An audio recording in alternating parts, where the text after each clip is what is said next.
¿Hay que poner más recursos, hay que poner más plata para combatir la delincuencia? Bueno, el país se ha estado haciendo cargo de esto y permanentemente se han puesto más recursos en nuestro país. Yo vi algunas cifras, por ejemplo, para este año el presupuesto de Sename es de 300.000 millones de pesos. Aumentó un 8,2, es mucho dinero el que se está poniendo.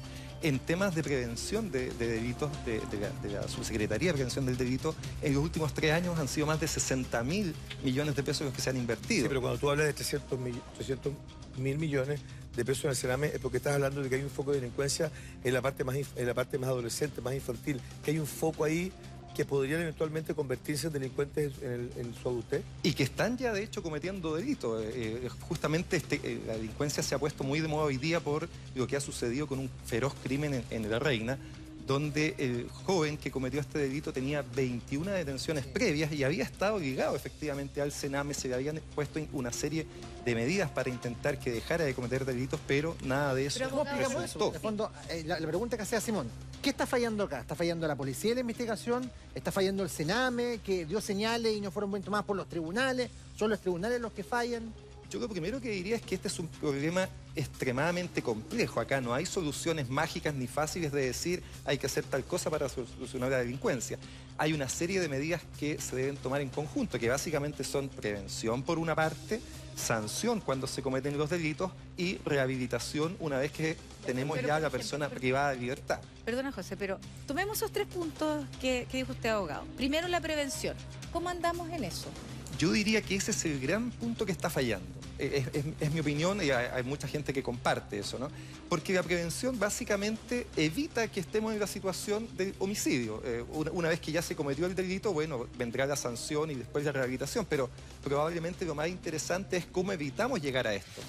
Y en eso lo que hay que trabajar fuertemente es, en distintos niveles, en mejorar la seguridad en las calles, más iluminación, etcétera, cosa que en nuestro país se trabaja bastante bien, diría yo. Se reparten botones de pánico, se entregan cuadrantes, etcétera.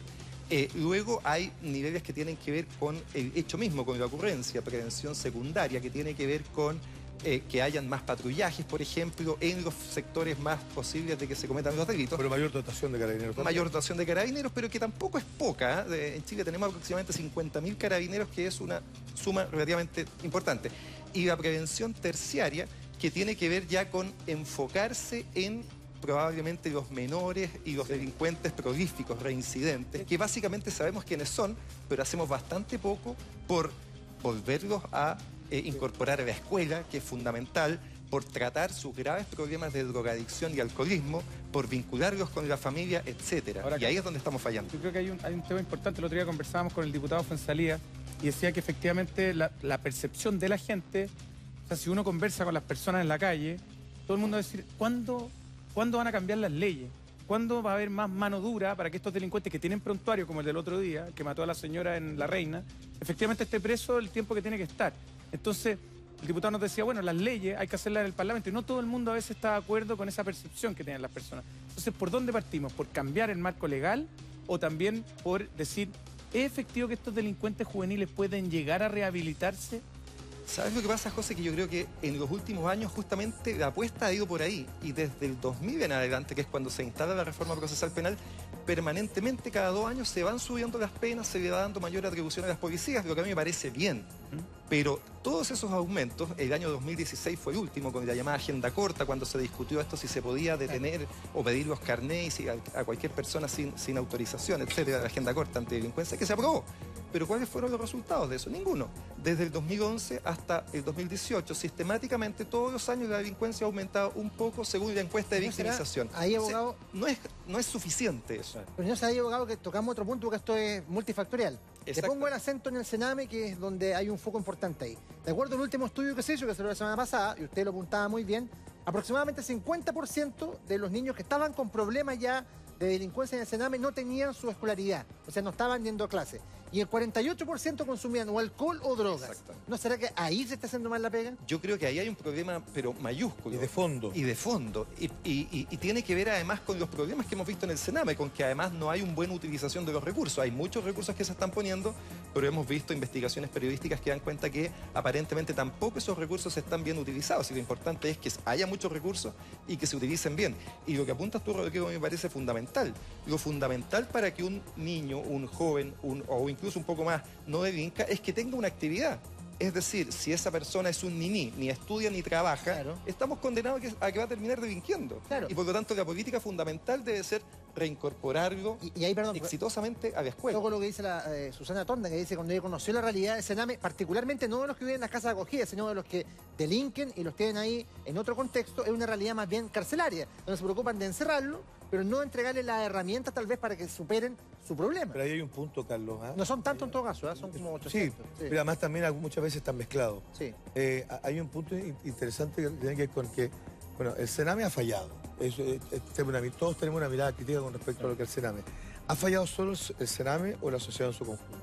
Porque yo creo que estamos hablando de donde se genera el foco de los que van a ser delincuentes consolidados. De ellos no vamos a hablar. Hablemos desde el fondo, desde cómo se inicia un delincuente. ¿Hemos fallado todos aquí? Me parece que evidentemente este es un problema de la sociedad en su conjunto, sin duda, porque junto con la falta de escolaridad, yo diría que hay 5 factores que son fundamentales para entender por qué un menor termina cayendo en la delincuencia. La falta de escolaridad, la deserción escolar, que es fundamental. Y cuando un menor tiene estos problemas, evidentemente la intervención educacional que se hace tiene que ser mucho más profundo. Luego hay temas de abuso de alcoholismo y droga. En el caso del menor de la Reina, estos dos elementos se conjugan perfectamente. En tercer término, temas de violencia en el interior de la familia. Muchas veces también contribuye cuando hay embarazos adolescentes y como quinto factor, también muy alto, mucha preeminencia, que no se da en este caso, sí de la Reina, que exista un familiar preso. Porque de nuevo se reproducen entonces... Es como generar un círculo vicioso. Entonces, que no puede salir. Pero perdona, yo le pongo 300.000 millones de pesos, recursos, lo hablábamos el otro día con respecto a la lista de espera. El ministro de Hacienda decía, bueno, se puso plata, pero no hay gestión. ¿Qué pasa si le pongo 300.000 millones de pesos a un tema que hoy día tiene una gestión que no está a la altura ni es proporcional al tema? ¿Es solamente recurso o también falta una forma de ejercer o de administrar o de enfocar estos recursos? Por eso yo señalaba que me parece que aquí más, junto con el tema de las platas, pero hay que tener conciencia que es mucha plata que el Estado invierte. Fíjate que en temas de salud, de cárcel de adultos, se calcula que más o menos el Estado gasta 600.000 pesos mensuales por cada preso. Mensuales. Entonces, no es poco dinero que estaba gastando en nuestro país. Hay acá también temas de gestión importantes. ¿Cómo estamos gastando esos dineros? Se hacen auditorías periódicamente y se descubre que no hay una buena gestión. Ahora, y muchas veces incluso hay utilizaciones políticas mal hechas de esos recursos, ¿no es cierto?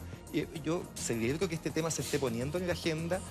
Escuché el otro día una entrevista de Susana Tonda, me pareció que tiene la película muy clara ella. Yo creo que hay posibilidades de que vayamos evolucionando a tener un mejor sistema. Sí, ahora, Carlos, mi sensación, que yo creo que es la que tenemos todos, es que yo estoy súper de acuerdo en que la base hay que mejorarla. Hay que romper este círculo de la pobreza, de la delincuencia, que los niños no se estén educando. De la desigualdad. De la desigualdad. Yo creo que ahí es importantísimo. Pero yo como ciudadana, en mi casa, sola, con mis niños, yo quiero que alguien ahora me proteja. Entonces, ¿qué solución me puede dar? Yo sé que tú no tienes esa solución para dármela ahora, pero ya que tú eres conocedor del tema, yo quiero una solución ahora, ¿te fijas? Yo quiero que alguien me proteja, pero ahora, más allá del botón de pánico, que alguien me diga, mira, si pillamos a este gallo va a tener una sanción.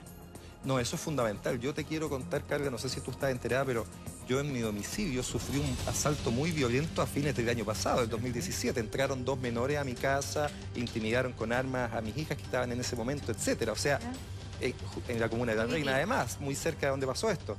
Y hasta el día de hoy, uno de los menores fue identificado, la Fiscalía pidió su prisión preventiva, pero el juez lo dejó en libertad. Y hoy día está nuevamente. ¿De qué edad? ¿Ya? Tenía 16 años. Mira. Carlos, ese punto es súper importante. ¿Cómo uno puede explicar que una persona con 21 causas no quede preso? Yo creo que eso es lo que dice la gente. ¿Por qué? ¿Dónde está el vacío? ¿Qué pasa con la ley de responsabilidad penal juvenil? ¿Cuál es la eficacia que tiene? Hay también, creo yo, aplicaciones incorrectas de la ley. A mí me parece que este era un caso para que este menor hubiera tenido sanciones efectivas de cárcel. Si evidentemente la cárcel es el último recurso que tenemos que utilizar con aquellos menores o con aquellos adultos que sean más refractarios a cumplir con la ley.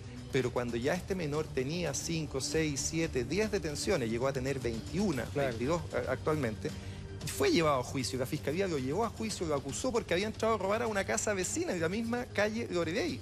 Y el tribunal no le dio una sanción efectiva, le dio una sanción en libertad, y luego de esa sanción volvió a caer detenido.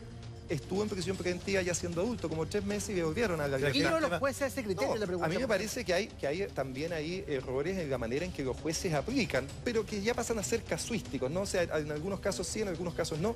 Es muy difícil también ser juez. Tomar la decisión de enviar a una persona a la cárcel es dura, y los jueces, igual que los fiscales, tienen la conciencia de que eso tiene que estar reservado para los casos más graves. Pero este sin duda era uno de los casos más graves. Este menor ya habían fallado todas las instancias posibles de resocializarlo, de reeducarlo, tenía que estar en prisión. Eso a mí me parece que es un hecho. Está hablando de los niños y de los adolescentes como el foco principal. Desde ahí en adelante es cuando uno cree que los delincuentes se van a consolidar en el tiempo. ¿Es posible rehabilitar y los procesos, los protocolos de rehabilitación están siendo eficaces? Te lo digo porque en realidad, por ejemplo, este niño, en vez de meterlo a la cárcel, debería venir un organismo donde el Estado le cubre todas las necesidades y dice, mira, el esfuerzo lo vamos a poner acá. Este niño lo vamos a transformar y le vamos a dar herramientas para que el día de mañana, en vez de delinquir, sea un tipo que sea un aporte a la sociedad. ¿No te parece que la rehabilitación es más que un concepto que una realidad? Por supuesto, porque efectivamente es muy difícil, ¿no? Si uno podría decir, no, es cosa de que se junte con un par de psicólogos y ya está. No, es un tema muy complejo, pero hay que avanzar hacia allá. Básicamente reinsertando en la escuela, en el colegio, con tratamientos que permitan superar la adicción al alcohol y a las drogas, y con tratamiento y apoyo psiquiátrico y psicológico. Yo creo que por ahí está. Y eso es muy poco lo que se da al final. Y es muy voluntario. Pero, perdona, ahí hay recursos de gestión, los dos. Y ahí hay que meterse. Hay una cifra, José, que marca mucho esto. Yo creo que, mira, por ejemplo, hablábamos de que para un preso rematado y a una persona adulta, el Estado destina 600.000 o 700.000 pesos incluso en la mantención mensual, y el promedio de lo que gasta el Estado en los chicos del Sename no es ni siquiera la mitad de eso, está gastando 294.000 pesos. Bueno, donde ahí debería estar el acento. Y hacer auditorías, porque el otro día conversábamos esto en la radio y decíamos, oye, 724.000 pesos, para ser más exacto, le costaba un preso al Estado. Y uno dice, una persona que está privada de libertad, está en el mismo lugar, se le alimenta, no sé qué privilegio extra puede llegar a tener, puede costar 724.000 pesos. A mí también. A mí yo encuentro que es sumamente alto, perdona. Es muy alto. Ahora, el ejercicio que se hace es sumar todas las partidas que el Estado gasta en gendarmería y sus anexos y dividirlo por el número de presos, que son como 45.000. Okay. Y de eso te sale la cifra de, que por eso varía entre 600 y 700.000. Es rara la cifra. Pero es mucho dinero. Porque es mucho dinero. Es caro. La otra vez hablábamos sobre la sobrepoblación en algunas cárceles, e incluso se mencionaba que habían presos que ni siquiera tenían el derecho al agua potable. Entonces, tú ahí dices, bueno, hay muchos que reclaman y dicen, ¿por qué tenemos que estar desembolsando esa cantidad de dinero en delincuentes? Y por otro lado tú decís, bueno, si se destinan esos dineros, no deberían estar, primero, en condiciones dignas, y en segundo lugar, en donde se les asegure una buena rehabilitación, porque es harta plata. Por eso yo creo que es importante también auditar cómo se gastan esos dineros. Hace poco supimos, ¿no es cierto?, justo esto de gendarmería, estas pensiones millonarias que se estaban pagando a personal de gendarmería, muchos con vínculos políticos, pensiones de 5 millones mensuales. Lo acaba de dejar sin efecto la Corte Suprema correctamente, me parece.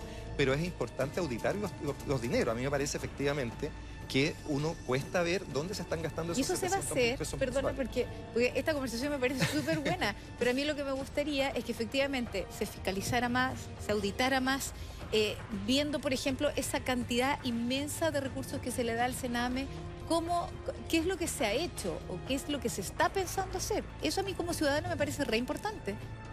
Yo el problema que veo con esto es que este es un diagnóstico que los operadores del derecho estamos haciendo hace mucho rato. O sea, yo creo que hay conciencia en que estas son hacia dónde debe caminar nuestra legislación, y desgraciadamente las cifras nos están dando la razón, porque se ha hecho todo lo contrario, de aumentar penas, de darle más facultad a carabineros, pero la delincuencia sigue subiendo, digámoslo, lentamente también. No es que se esté disparando. Hoy día el índice está más o menos en 28%, o sea, en 28 casas de cada 100, en una de cada 4, en el último año una persona sufrió un delito de alta connotación. Pero no hay un tema también de escasez de gente, escasez de dotación de carabineros, a lo mejor empoderar más a las policías civiles, buscar una manera también de sentirnos más resguardados todos, porque yo creo que lo que dices tú, el WhatsApp del condominio, el WhatsApp del barrio, el botón, claro, todas esas cosas funcionan bien, la gente está organizada. Sin embargo, hay escasez de dotación. Como que siempre hay la sensación de que no hay. Siempre sería deseable sentir más presencia de policías, ¿no es cierto?, en las calles, pero yo tendería a pensar que ese no es el problema más grave, siempre va a ser mejor. Pero yo creo que el problema más grave, insisto, está más bien en cómo tratamos a las personas. Sí, cómo tratamos de evitar que vuelvan a delinquir. Sí, lo que pasa es que yo te hablo hay dos temas acá, cómo trabajamos futuro y también cómo atacamos el presente, que yo creo que es el día a día. Exacto. Y esa es la sensación de inseguridad, por eso te... Y que hoy día la tenemos. Qué buena la pregunta que hace José, porque me quiero colgar de esa pregunta. Por favor. En el tema de la seguridad ciudadana, tú planteas y postulas que hay que cambiar el foco. El enfoque, digamos, de la seguridad ciudadana. ¿A qué te refieres con el enfoque de la seguridad ciudadana? A cambiarlo. A que me parece que hoy día el enfoque está muy puesto en esto, en subir penas, en que las penas sean más duras, cuando ya son suficientemente duras. Fíjense ustedes que, para poner también en contexto, ¿no?, Chile tiene, a propósito de este homicidio salvaje, el mejor índice de homicidios en América, solo superado por Canadá. Chile es el país donde hay menos homicidios, aproximadamente 3,3 por cada 100.000. Y en general nuestros niveles de delitos graves, homicidios, violaciones y secuestros, son comparativamente bajos. Son semejantes, un poco más altos, pero semejantes a los países europeos. Cuando lo comparas con la región... Estamos mucho mejor con Latinoamérica, pero subiendo. Pero los medios de comunicación intervenimos esa información y le damos un poquito más de... O sea, partimos todos. Yo creo que ayuda a construir una sensación los medios de comunicación, pero ¿por qué cree usted, abogado, que en el fondo hay una sensación de que en los tribunales hay una puerta giratoria y que las cosas no se hacen bien y que los delincuentes entran por una puerta y salen por otra? En el fondo, ¿por qué queda esa sensación? Lo que pasa es que hay casos muy dramáticos en que cuando explotan dejan esa sensación, como este caso de la Reina, en que eso fue, yo creo que se tomaron malas decisiones en los tribunales, yo de eso no tengo duda. Pero de nuevo, si uno compara las cifras de las veces que se decreta la prisión preventiva cuando la Fiscalía lo pide, es más del 90%. O sea, acá no es que los jueces se nieguen a decretar prisiones preventivas, la decretan. Además, han aparecido ahora cifras que tienen que ver con que muchas veces personas que han estado privadas de libertad luego terminan absueltas, y eso también genera un problema, porque como tenemos presos que luego terminan siendo inocentes. Ahora, tú dices que las penas, ¿a ti te parece que las penas están bien? Ahora, uno dice, chuta, yo no manejo, no tengo idea de leyes, no tengo idea de penas, pero si uno ve que un tipo tiene un prontuario de 20 asaltos a mano armada, en fin, etcétera, uno dice, ¿qué pena puede tener una persona así? ¿Cuál es la pena definitiva? Ese tipo puede pasar 5 años preso, 10 años preso sin beneficio, porque ahí no hay reprochable conducta anterior. Pero sin que haya matado a nadie. Claro, ahora no, estoy hablando del prontuario. Claro. Un delincuente común. Que portan armas sin tener permiso para portar armas. Un monrero, un clásico Los delitos típicos que son los que causan conmoción, ¿no? El robo en una casa o el robo con violencia, que te apunten con un arma, parten de 5 años y un día hacia arriba. Esos delitos son para prisión efectiva. En ocasiones sí y en ocasiones no, porque muchas veces se privilegia la irreprochable conducta anterior, que también parece razonable. Si una persona es primera vez que comete un delito, parece razonable que no necesariamente se le envíe 5 años en prisión.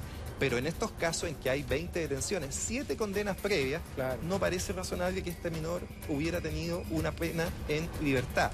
Sí. Y ahí hay un problema bien técnico, que justamente en los casos de menores de edad, los tribunales han tomado como postura de que no valen las condenas que han tenido como menores. Entonces, cumpliendo 18 años, parten de nuevo de cero, cosa que a mí particularmente me parece, y a la Fiscalía le ha parecido equivocado. Pero aquí hay un punto bien especial, porque uno está hablando sobre las penas, está hablando sobre las leyes, involucra al Ministerio de Justicia, las decisiones que se tienen que tomar, está hablando de los fiscales, pero también le ponen mucho foco y el énfasis al tema de los niños. ¿Tú eres de la idea de desarticular el Sename y crear otra institución u otra forma de enfrentar el tema de los niños y los adolescentes que son los carentes, digamos, de un montón de cosas, de afecto, con el alcohol, con las drogas? Bueno, más que una idea mía, fíjate que ese es un proyecto de ley que está casi avanzado. Lo habló el presidente Piñera. Exacto, que es básicamente consiste en dividir el Sename en un centro que se va a dedicar al cuidado de la infancia. O sea, se desarticula como está hoy día. Claro, y se separa con un segundo servicio que va a estar a cargo de los menores que cometen delitos y que por lo tanto el foco va a estar en la reinserción. Ya, pero que parece sensato eso, que se dividan, que se diferencien. Pero antes de la reinserción está la rehabilitación. Y ahí viene un poco lo que yo te decía, gestión de recursos. Exacto. Y el otro es cariño, afecto y lo que uno esperaría también quisiera el Sename, ¿no? Claro, aunque en todo caso yo creo que las señales que ha dado la nueva directora Susana Tonda son las positivas. Ella tiene mucha experiencia trabajando con niños vulnerables porque hay un tema importante ahí. Es cierto que el trabajo de reinserción debe ser importante, pero también la manera de poder encontrarle una salida a las situaciones familiares complejas. Hoy día tenemos un tope, una piedra de tope que es nuestra ley de adopción. A lo mejor también podría contribuir, entiendo que van a haber cambios, el hecho de facilitar todo ese trámite para que, de cierta manera, hay una mayor cantidad de niños que se han adoptado, porque en el seno de la familia se entregan mejores valores y existe menos peligro de que ellos terminen delinquiendo. Es un buen círculo ahí. Es un círculo complejo. Fíjate que el otro día conversábamos eso, también a propósito de la responsabilidad. Y la gran mayoría de la gente, por lo menos en la encuesta telefónica, decía que un tipo a los 15 años tiene ya la conciencia... Sí, claro. Como para poder tener, bajar un poco la responsabilidad a los 15 años en vez de los... No, hoy día 14. Hoy día está en 14. Ah, está en 14. Y fue una discusión en su momento también. Pero eso es del gobierno del Lago. Exactamente. Está hablando del 2005 en adelante. Por ahí. Que la responsabilidad penal era desde los 14 años en adelante. Yo lo que voy es que ellos puedan ser también sufrir una condena en su minuto si es que se les encuentra responsable. No, así es desde esa época. Antiguamente era desde los 16 años y se bajó hace unos 10 años aproximadamente a los 14. También pensando que esa iba a ser una manera de prevenir y que bajaran los delitos, cosa que de nuevo no pasó, digamos, ¿no es cierto? Se bajó la edad en que los menores pueden estar presos, hoy día pueden estar presos con un límite máximo de 10 años cuando son menores de edad, sea el delito que cometan, pero eso tampoco significó que bajara la delincuencia. Entonces, implica que efectivamente, a pesar de que se ha hecho muchas medidas para darle mayores atribuciones a Carabineros y subir las penas, la delincuencia no ha terminado.